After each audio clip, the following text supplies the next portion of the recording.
Grace and peace, family. Welcome back to 180 Truth here in this 1 minute Bible commentary. We're still in Genesis 19. And my question to you is this: do you remember Lot's wife? Now, what do you remember about her?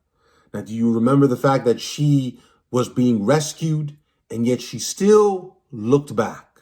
She looked back to a place that was doing all kinds of oppressive and exploitation and deviant things. She looked back.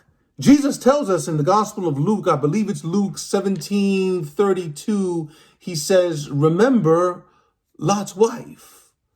A warning to us. Remember Lot's wife. What's there to remember about her? It's a crazy story.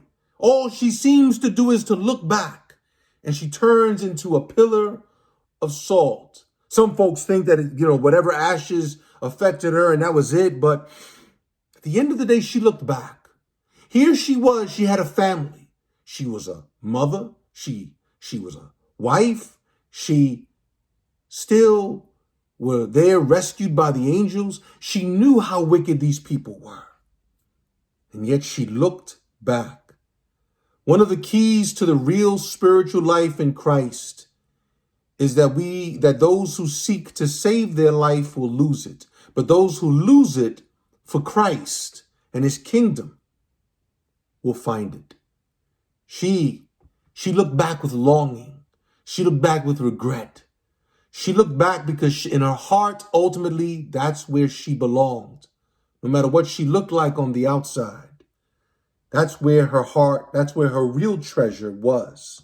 And so God gave her exactly what she treasured and the judgment that was due upon it. Remember, Lot's wife.